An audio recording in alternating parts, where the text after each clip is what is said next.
Karyawan perlu dianggap sebagai orang dewasa yang bertanggung jawab atas setiap keputusan yang diambilnya. Cara ini akan meningkatkan kepuasan dan juga produktivitas. Halo semuanya, nama saya Michael. Selamat datang di channel saya, Sikutu Buku. Kali ini saya akan bahas buku No Rules Rules karya Reed Hastings dan Erin Meyer. Sebelum kita mulai, buat kalian yang mau support channel ini agar terus berkarya, caranya gampang banget. Kalian cukup klik subscribe dan nyalakan loncengnya. Dukungan kalian membantu banget supaya kita bisa rutin posting dan bersama-sama belajar di channel ini.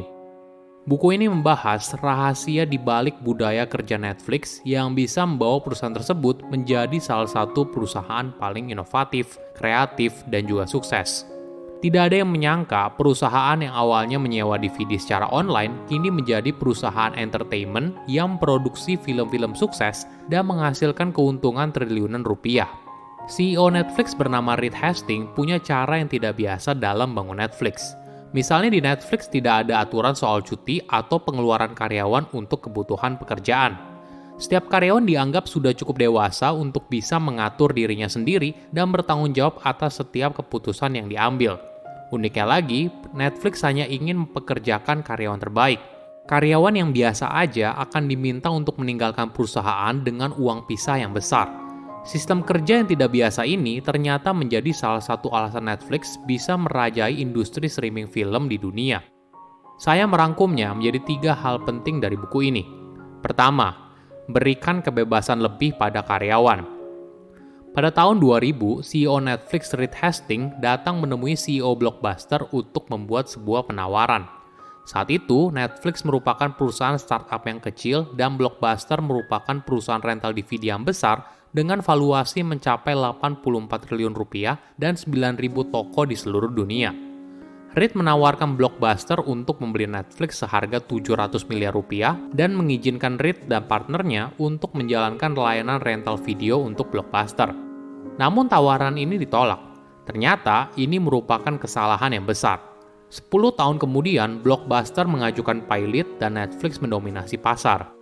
Apa rahasia sebuah perusahaan kecil bisa berkembang begitu cepat dan jadi pemimpin pasar?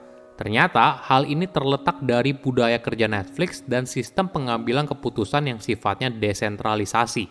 Dalam waktu 20 tahun, perusahaan telah berhasil melalui 4 perubahan besar dalam industri tersebut.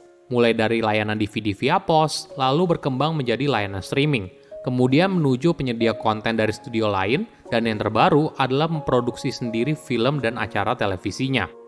Setiap karyawan secara umum diberikan kebebasan lebih sehingga mereka bisa bekerja lebih produktif. Hasilnya, pertumbuhan Netflix yang luar biasa dan di tahun 2018, perusahaan ini dinobatkan sebagai tempat kerja terbaik di Silicon Valley. Apakah semua perusahaan bisa langsung mengadopsi cara kerja Netflix? Tentu saja tidak. Jika bicara dalam hal memberikan karyawan kebebasan lebih, mungkin banyak pemilik perusahaan merasa hal ini bisa berbahaya. Iya, bisa berbahaya kalau karyawan tidak memahami konteksnya dulu. Fokusnya bukan di kontrol, tapi pada konteks. Misalnya begini, Netflix menghapus peraturan soal pengeluaran karyawan saat dinas kantor. Di setiap perusahaan wajar saja, misalnya untuk posisi karyawan, maka budget hotelnya sekian, budget pesawatnya sekian, budget makan hariannya sekian. Ini adalah cara perusahaan untuk menjaga para karyawannya agar tidak menghamburkan uang perusahaan. Namun di Netflix, mereka hanya punya 2 aturan utama soal perjalanan dinas. Pertama, gunakan uang perusahaan selayaknya uangmu sendiri. Kedua, selalu taruh kepentingan Netflix yang utama. Ini adalah konteks yang harus dipahami oleh karyawan. Namun di sisi lain, Netflix juga melakukan audit reguler untuk setiap klaim yang diajukan oleh karyawan. Ini adalah cara Netflix melakukan kontrol. Perusahaan menganggap karyawannya sudah cukup dewasa untuk bertanggung jawab atas setiap keputusan yang diambilnya. Kedua, fokus merekrut karyawan terbaik. Pada tahun 2001, setelah krisis .com di Amerika Serikat, bantuan dana dari venture capital pun mulai berguguran. Mau tidak mau, Netflix juga harus menyesuaikan. Salah satunya adalah dengan melakukan efisiensi karyawan.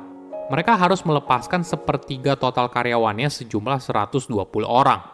Reed dan Chief HR-nya harus menentukan karyawan mana yang tetap di perusahaan dan yang mana yang harus di PHK. Para atasan diberikan pertanyaan yang sulit. Apabila seorang karyawan memutuskan untuk keluar dari perusahaan besok dan bergabung dengan perusahaan lain, siapa yang akan saya perjuangkan untuk bisa tetap bekerja di perusahaan? Pertanyaan ini merupakan bagian dari The Keeper Test, yang akhirnya menjadi dasar bagi perusahaan untuk memutuskan karyawan mana yang harus di-PHK. Selama beberapa bulan setelah PHK massal, Reed merasa moral karyawan di Netflix pasti akan buruk. Tapi ternyata tidak. Yang terjadi justru sebaliknya.